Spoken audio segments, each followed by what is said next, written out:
د واده په اوله شپه باندې خاوند په ډیره غلطه طریقه ښځې سره کوروالی وکړو.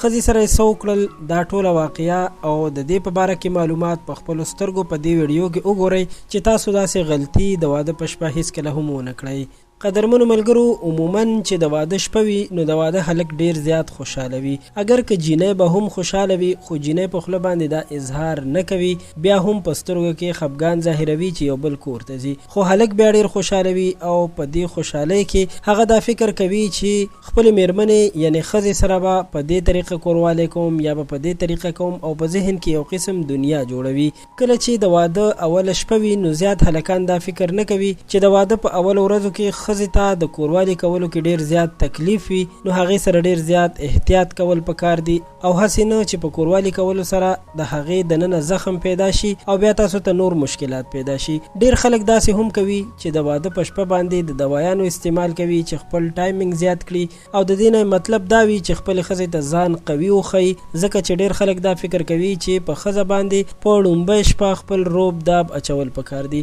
خو یقین وکړئ چې دا ډیر زیات نقصان ده ثابتېدلی شي او ډیر وخت خو داسې هم وشي چې په ښځه کې بیا یو داسې زخم را پیدا شي چې بیا د اولاد پیدا کېدلو قابله هم نه وي.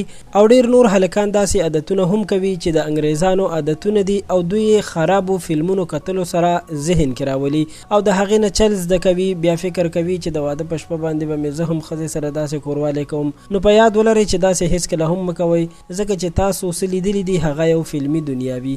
په حقیقت کې هیڅکله هم ښځه دومره توان او قوت نه لري، نو که تاسو داسې وکړئ ډیر لوی نقصان به وکړئ. کوشش وکړئ چې د واده په لومړۍ شپه ګپ شپ ولګوئ، یو بل سره د خپل زړه خبرې شریکې کړئ. که کوروالی ونه شو نو هیڅ خبره نه ده، په بله شپه په مینه باندې پروګرام جوړ کړئ او بیا کوروالی وکړئ. خو هیڅکله هم داسې مه کوئ چې بیا پرې وروسته تاسو ټول عمر پښیمانه یې.